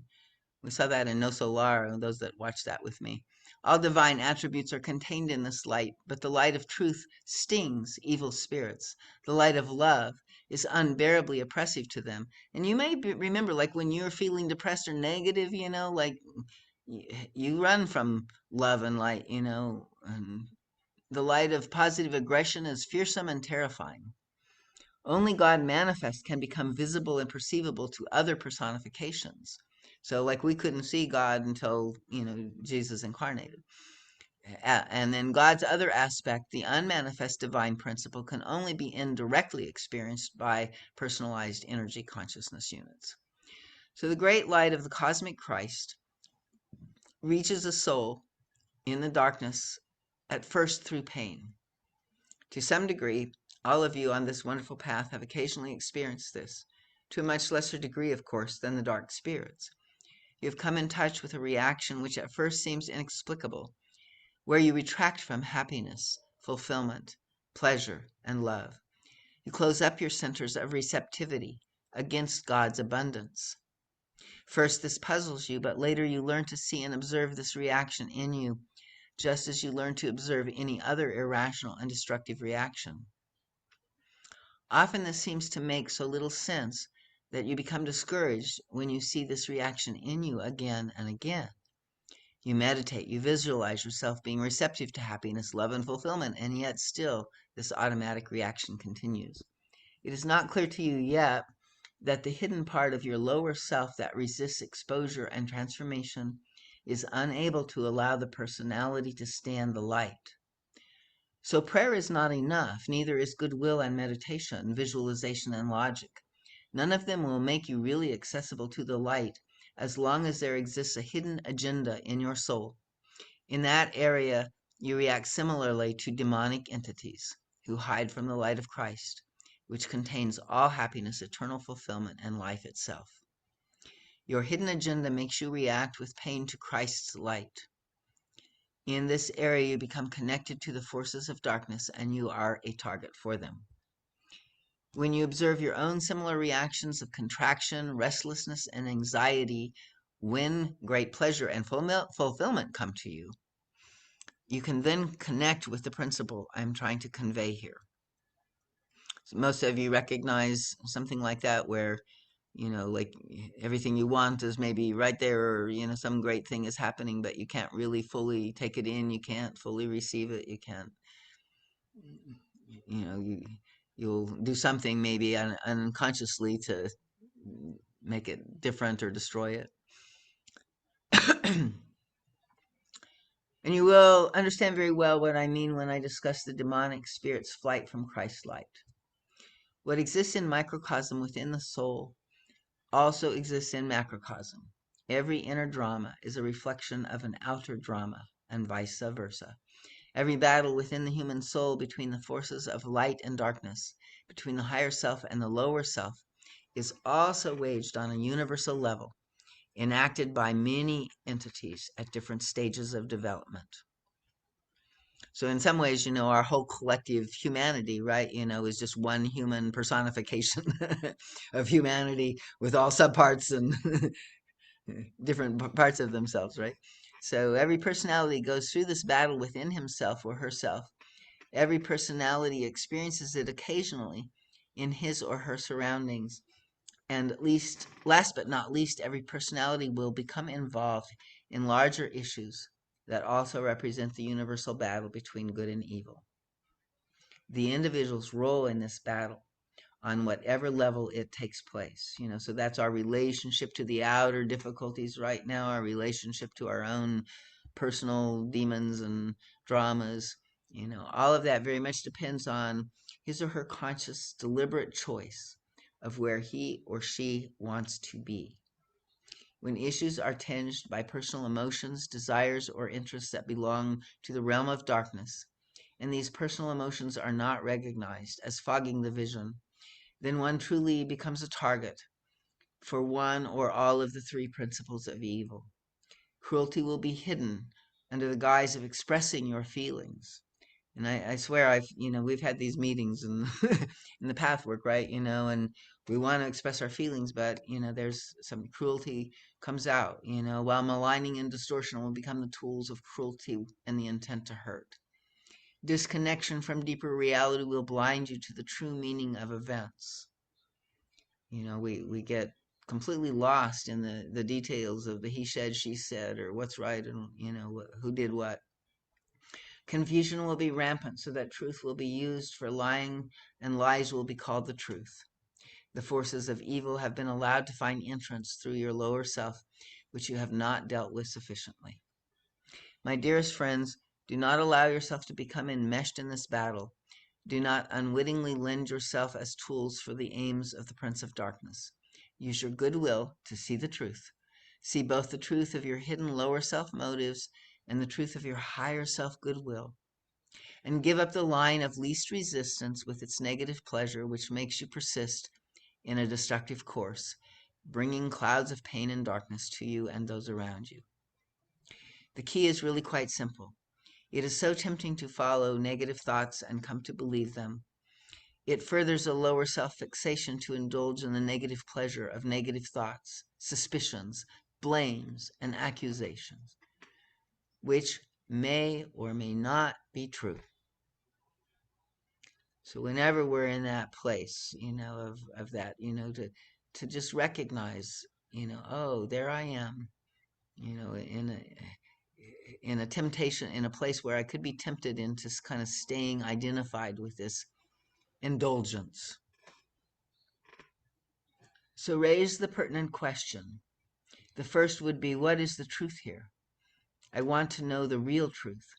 The second question is, do I want to know the truth in this or that issue?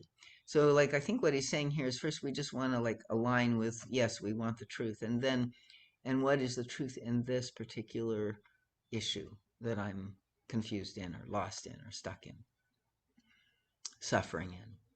If you can answer these two questions truthfully and in depth, you will dispel the clouds of darkness which carry the three principles of evil. Clarification will come when the truth is really wanted. even if a part of the truth at this moment is still that you do not want the truth, that you want to attack, to blame, to see people or events in the worst light. The reason why you secretly wish this can only be explored when you no longer deny feeling this way. The truth will shimmer through slowly, but inexorably, once you admit a negative intentionality, which then attracts expert spirits of lying and of confusion. Clarity will dissolve the pain of your guilt that is frequently allowed to surface. You will keep it down by strengthening the destructive process of projecting on others what you fear in yourself. Clarity will also help dissolve the pain you inflict on others with this evil projection. And I see lots and lots of projection constantly. It's so much we do not really understand, and the guide again says we're not living in objective reality. We are literally traversing our own soul substance. So, we are literally always projecting in that sense, right? And then to begin to understand and determine truth, right, we have to at least question what we think we know, the opinion that we carry. There's a line in the Daime that says, if you want to follow this path, you have to be willing to change your opinion. Right? And the same is true in the path work. So do not ever delude yourself into believing negative intent and negative thoughts do not inevitably reflect in your actions. A lot of times we pretend that we're thinking that, but it won't make a difference. And then later on, I've seen this, like how it kind of subtly comes out in the energies of the conversation or whatever, right? So thoughts can never remain separated things. They create results and events in one form or another. The clarity which comes from honestly pursuing and answering the above questions, after you have delved into your hidden thought processes, which are seldom completely unconscious, that will dissolve the pain. It will reestablish your connection with eternal life. My beloved friends, you are all reaching the point in your development when taking responsibility for your creation must be combined with a profound knowledge of the invisible worlds and the laws according to which you attract or repel entities of different nature and development, and who then influence you, cause us to regress, cause us, and reinforce the force field within us that, is still in negativity. So each of the many areas of your soul may be influenced by the highest or the lowest forces, and the choice is up to you. It is important to understand that a person does not experience temporary evil influence because he or she is undeveloped or evil or bad. One individual may be more accosted by evil even though what needs to be purified in his or her soul may be much less dark than another person's soul substance who may be less accosted by demonic influences. For example, if you've reached a comparatively high level of development, the areas which remain to be transformed and are not recognized by your consciousness, even though they may not be particularly destructive or outright wrong, exert through their unrecognized parts a greater attraction to evil than does the negative charge of a person who is on an altogether lower plane of development. It would be good if you pondered this law and could feel into an understanding of it.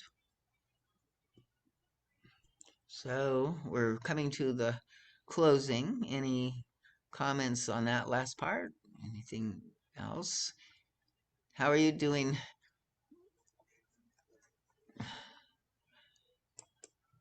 Jasmine, are you handling this okay? You've been quiet there. No, I'm handling it fine. I think I probably have to watch it and listen to it again. Uh-huh.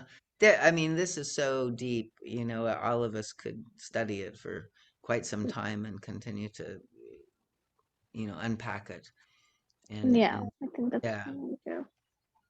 but Can you read nothing that law felt again? too Oh, sorry. disturbing or anything with it. So good. Okay. Anybody else? Final comments? Yeah, Darlene, could you just briefly read that law again that you said at the end there?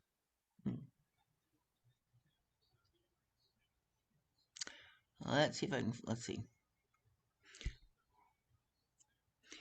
So I think it started up here. He says, my beloved friends, you are all reaching the point in your development when taking responsibility for your creation must be combined with the profound knowledge of the invisible worlds and the laws according to which you attract or repel entities of different nature and development, who then influence you and reinforce the force fields within your soul. Each of the many areas of your soul may be influenced by the highest or by the lowest forces. The choice is up to you. It is important to understand that a person does not experience temporary evil influences because he or she is undeveloped or evil or bad. One individual may be more accosted by evil even though what needs to be purified in his or her soul may be much less dark than another person's soul substance, who may be less accosted by demonic influences. For example, if you have reached a comparatively high level of development, the areas which remain to be transformed and are not recognized by your consciousness, even though they may not be particularly destructive or outright wrong, exert through their unrecognized parts a greater attraction to evil than does the negative charge of a person who is on an altogether lower plane of development. It would be good if you pondered this law and could feel into an understanding of it. This is kind of like what you were saying earlier, that there's a stronger attraction to entities of higher development who may hold a higher influence in the world and higher creative potential. Right. And then also, I think in this one he's kind of pointing out like sort of that even though the temptation might not be very evil, I mean we might call it a little white lie or something like that. It's like it may have stronger effects in our life and our development and in our consequences than it would for somebody who has a lower level of development. So the bar is higher in some sense. And the areas that are less developed, even though they may not be like, the murderer in me probably is not going to go out on a rampage, right? I'm too developed in that. But the little tiny piece of selfishness and self-will, or paranoia or fear, that makes me want to control somebody, or feel like I have to, be, controlling even in subtle, masky ways, right? That will be a downfall, of more serious consequence than somebody that, is of lower development. Does Yeah. that make sense? Yeah, it does. Yeah, thank you.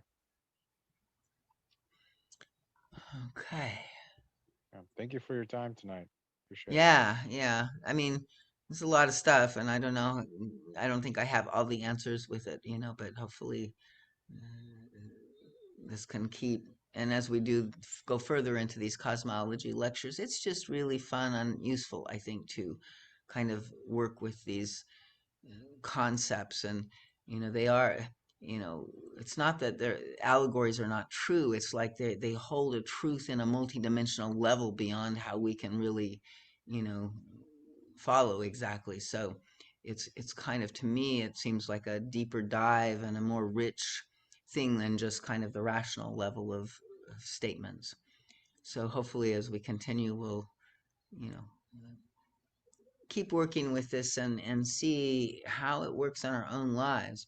I think a part of my impetus for doing this is really, we need to realize we're in a spiritual battle, and we need to see if we can, not like from the mask or from fear or something, up level our game.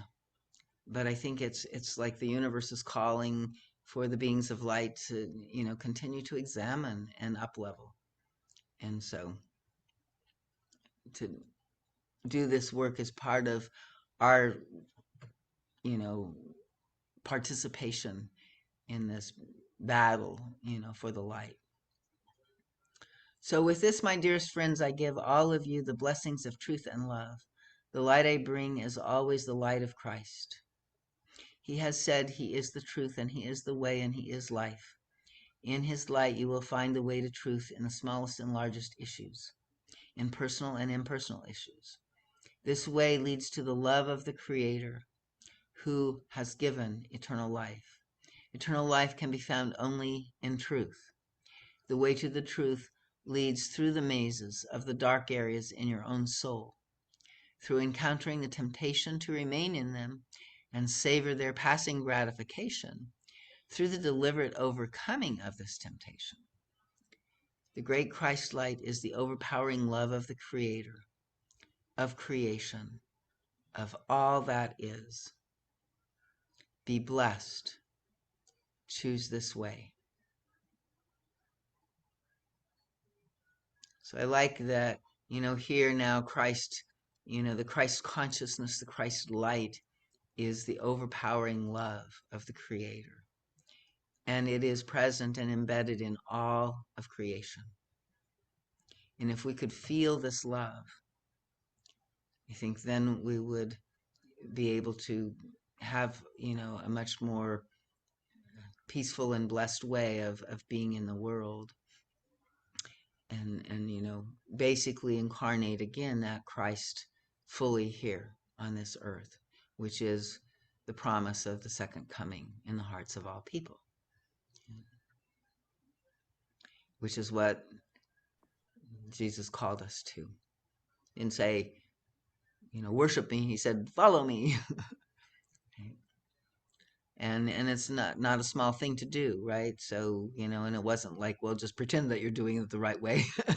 It was like really do the deep purification work that brings us to within the presence and the reception of this light.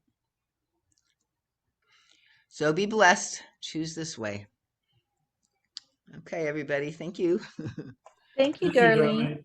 Thank you, darling. Darlene, Thank you. can Thank you you. Have a share good with night, us the whatever it was you were reading that led you to look at this lecture again? You had Oh, yeah. You might. or There's a not. lot That's in. okay. Yeah. I mean, I downloaded it on Amazon. It's like a little e-booklet of some Oh, kind. And I can give you a link to a rather rambly discussion these two guys have about the book, which is how I first, about what she wrote. So, but yeah, it's an interesting thing. So I'll try to send that out if people want to explore a little more. Also, just theosophy and Rudolf Steiner stuff. There's a lot of his writings that talk about in much more depth these personifications of evil. So that's somewhat of what you get into. There's the Ahriman, and there's the Antichrist, and there's the Lucifer, and there's the the different names of these different personifications and that kind of thing. So and there's, I think, just in anthroposophists literature, you might explore some of that. Maybe even there's some other YouTube videos that talk about it. I haven't done that much research on it, but okay. yeah, it's good to to kind of begin to think about it in these terms, and I think again, COVID has, like everything, good and bad, like consequences to it, right? And it's helped shift things and awaken things and stuff like that. But she's saying that people dying from it, and the presence of it, as a continual, hurdle, and how it makes us more separated, right? It's like its whole thing is mask and be separate, right? Like there's some way that's a great allegory of a spiritual Right. teaching, right? Yeah. So she's kind of pointing these things out, like, okay, so this thing has its evil influence, right? Coming out of our attachment. She also goes into a place where she talks about how historically the evolution of these things. So early on, we had leprosy, which was, I think, as kind of a bacterial, I don't know, like, she goes through these kind of stages similar to the guides talking about these different stages of the materialism. And, like she talks about stages in our disease. And she says that it's only recently that viruses have been an issue in humankind. It was bacteriological disease and other, other things that, happened up until now. And so she was kind of pointing out, that this is the air element, and the air element is connected with, a certain, factor of, our demise and temptation and stuff like that. So yeah, it's interesting. I wish I could say it a little better, but You did a great job tonight. Thank you so much for bringing this lecture and spending time with us on it. And the blessing ceremony that you had done last week and the one this week, is it available on your YouTube channel? I did not record the one I did with you, but the one that was recorded last night should be up on the Pathwork YouTube channel shortly. It's not there as of that I looked the last. Okay. And that The seems to Seven be, Oaks one? yeah, the one for Seven Oaks should be posted, and I think that was a good one. So Okay. yeah, I forgot to record the other one, or forgot to ask to record it, and so it just didn't even get recorded. So Okay. see if I- Okay. Thanks so much, Darlene. yeah, thank you. I'm gonna stop share here.